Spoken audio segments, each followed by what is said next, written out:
After debuting in Perth and then surviving the heat on Mount Buller, the Real Insurance All Mountain Cup moved to Mount Stromlo for round 3. Now, this format is new, where riders compete in 3 different cross-country formats.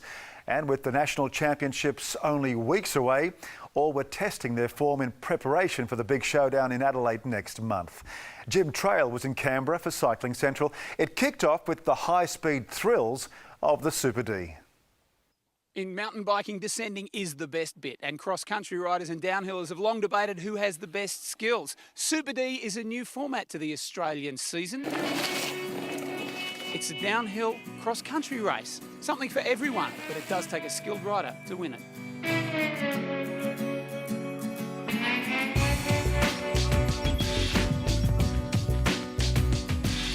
Torrential rain battered the course just prior to the start. With an unpredictable surface, riders needed to compensate for the slimy conditions, and in the battle against the clock, 2 fresh names made an impact at the top of the score sheet. In the women, Canberra rider Rebecca Henderson put local knowledge to great use, winning the Super D by over 11 seconds and upsetting series leader Jenny King's run of 6 successive race victories. In the men, National Cross Country champion Chris Jongleward set a time early in proceedings that proved very difficult to beat. The best of the locals was Andy Blair, while the final rider on course, winner of the 2 previous round Super D events, Wollongong's Josh Carlson, could only get to within 3.8 seconds of Jongleward's mark.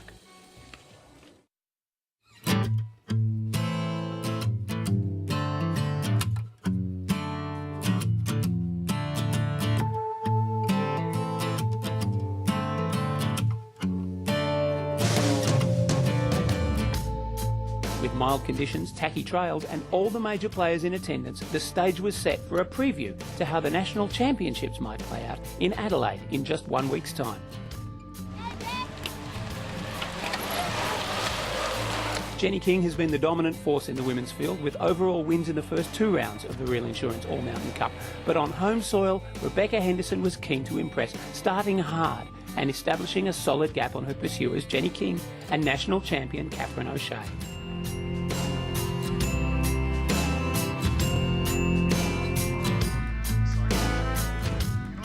While Henderson's legs were putting in a great performance, her tyres were not. She suffered 4 flats, which eventually cost her the lead.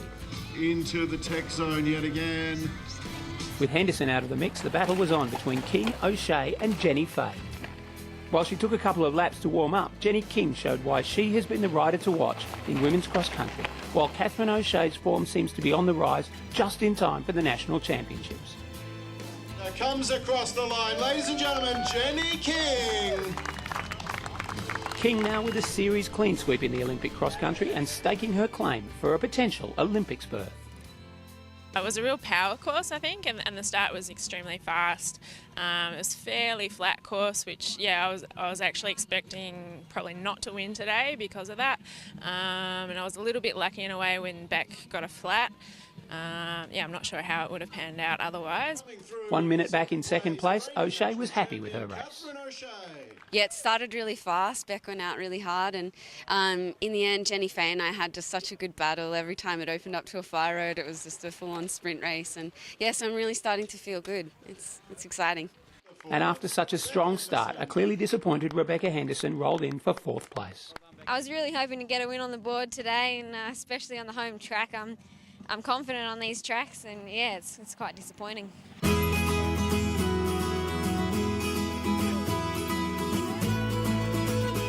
With all important use Olympic qualification on offer, this round of the Real Insurance All Mountain Cup attracted all the contenders. I mean, early season, but yeah, with that said, it's still important to get a good race under the belt.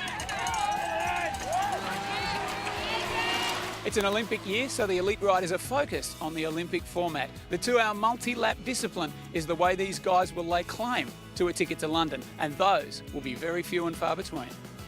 But within the first kilometre, Jongleward was on the front and in control, though he wasn't able to shake Victorians Paul van der Ploeg and Dan McConnell. Athens Olympian Sid Tabalay joined the trio on lap 3. The pace of the larger group broke Jongleward, and he was soon relegated to 4th place.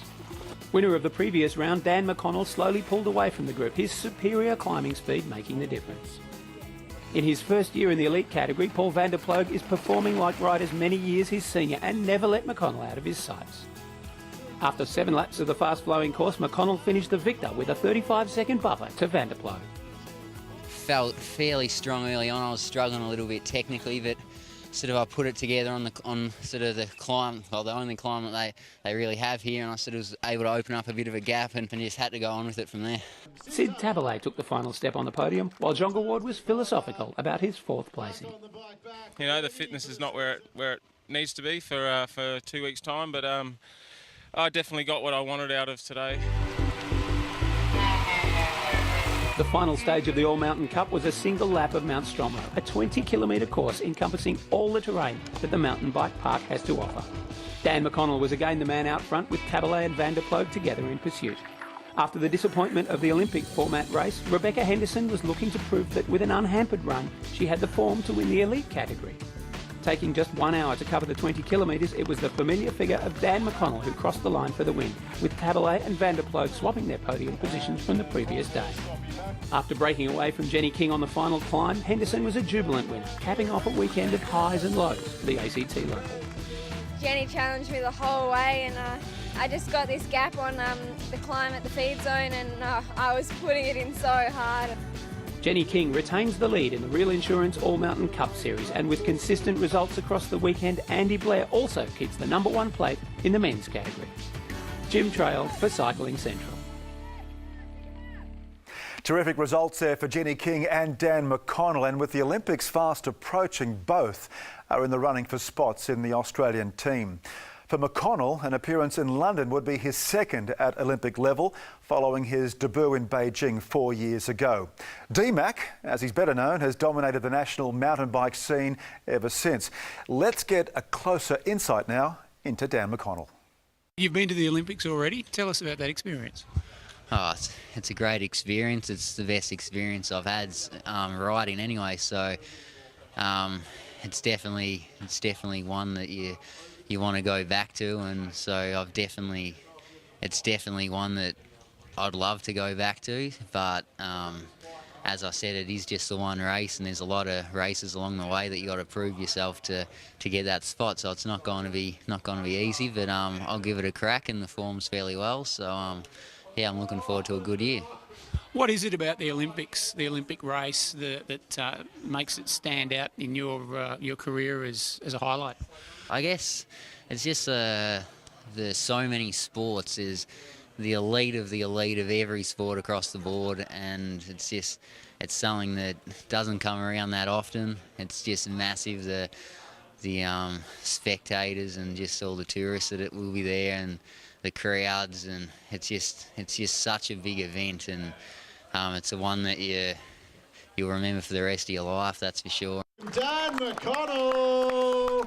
So what is it that Dan McConnell has to do to recreate that experience? Well, I have to be ranked, I guess, the #1 Aussie. The selection criteria is basically on the World Cup, so I guess performance in them is the vital results. That's about it, really. Hopefully just get myself into really good form and show some results on the world scene, and yeah, hopefully it'll all pan out. On one hand, it's difficult for Australian riders to go to Europe and be competitive. On the other hand, you're living the life of a professional bike rider in Europe. That must be pretty good. It is good. It's not always as glamorous though, especially the mountain bike. The wages are nothing like the road, so that always makes it a little bit harder. But yeah, it should be a good year, and hopefully there can be a few Aussies mixing it up. So as much as there'll be camaraderie between the Aussies, you'll all be racing each other very seriously for that Olympic berth, won't you? Who will you be watching out for? Who will you be trying to finish ahead of? Well, I guess it's any of them.